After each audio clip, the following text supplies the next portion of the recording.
Okay, welcome back to the final binary arithmetic subject, and that would of course be binary division. So the way that I'm going to do this, so as you can see for the first three questions, I wrote down the answers and I'm going to walk you through those so we can prove that those answers are in fact right.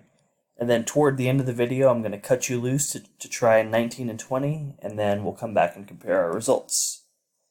So for these, I'm going to be using long division. I know for some of you it might have been a really long time since you've done long division. I'm frankly not that good at it, but I will tell you one thing.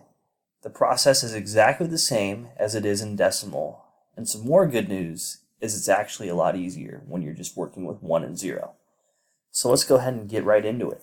So question number 16, how could we prove that 100 divided by 10 is in fact 10? Well, if you look at it, keep in mind that these numbers are in fact binary. 4 divided by 2 is of course 2. But let's prove it. So let's divide 10 into 100, or 2, excuse me, not 10. So if you remember back from long division, you just do it digit by digit. So we look at our divisor, which is this 10 outside here, and then we say, okay, can 10 fit into 1? No, so we go ahead and we put a 0 there. And then we go on to the next digit. Can 10 fit into 10? Yes, one time. And then we multiply that 1 by 10, which is in fact 10. And then we do our subtraction, and then we get 0, 0. And then after that, we bring down the following 0. And then we ask, can 10 fit into 0? No. So we go ahead and put a 0 there. And since there's nothing to the right that we can bring down, this is our answer, which is in fact 0, 10. Little long division refresher. So that's a pretty easy one. Next one's a tiny bit harder, but not really. So if we have 1, 1 going into 1, 1, 1, I'm going to go a little bit faster on this one. So this first one is 0, and you can see why, because 1, 1 does not fit into 1. It does fit into 1, 1 though. And then when we go ahead and do our subtraction, we got to remember to bring down that 1.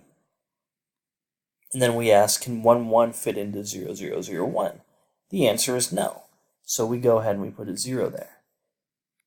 Now there's nothing left for us to do at this point, because we've brought down all of the 1s that we can, and that last term was 0, so we don't have to worry about multiplying it by 1, 1. So if you remember also back from probably 4th or 5th grade, when you can't do anything else with long division, the number that you have at the bottom is your remainder. So this is in fact 10R1. So I'm going to do one more with you, and then I'll let you try the last two. So we have 100 going into 1010. Okay?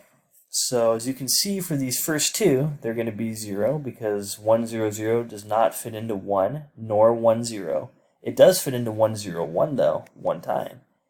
And then when we do our subtraction, we end up with 0, 0, 1, and then we bring down that 0. And does 100 fit into 0, 0, 10? No. So we go ahead and put a 0 there. And since we can't bring down anything else, our answer is 0, 0, 10, remainder 10. 2 remainder 2. Alright, so give 19 and 20 a try, and I'll see you in a couple minutes. Alright, so for 19 wasn't that hard. So we had 11 going into, 1, 1, excuse me, not 11. 1, 1, 0, 1. So what you should have, the first thing you should have done is recognize that this is obviously a 0 right here, and this is going to be a 1. And then when you subtract 1, 1 from that, you're going to get zeros. Then you're going to bring down the remaining 0, and then ask yourself, does 1, 1 fit into 0? No. So we put a 0 there, and then we bring down the 1, and then ask ourselves the same thing. The answer is still going to be no. So we go ahead and put another 0 there. And since we have nothing left to bring down, our answer is 0, 1, 0, 0 with a remainder of 1.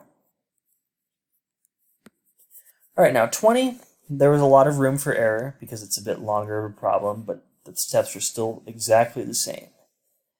So we have 1, 0 being divided into 1, 0, 1, 1, 1. So as you can see, starting off, it looks pretty easy. So we have 0, that's a 1, and then if we subtract 1, 0 from this part right here, we have all zeros. Bring down the 1. Does 1, 0 fit into 1? No, so we go ahead and put a 0 there, and then ask ourselves the same thing after bringing down the next one.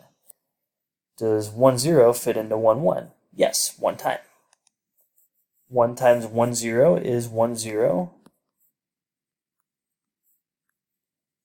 Then after our subtraction, we should have 0, 0, 0, 1, and then we have to bring down that last 1.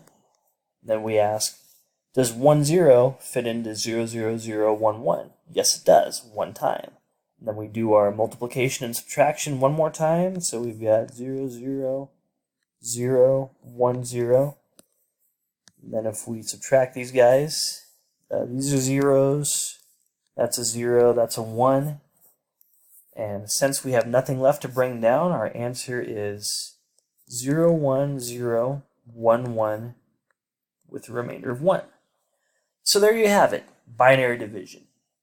Also a good refresher on long division. So I hope you enjoyed my binary arithmetic subseries, and next I'm going to be jumping into logical statements such as and, or, not. You're going to see a lot of it later. So I appreciate you watching, and stick around for more.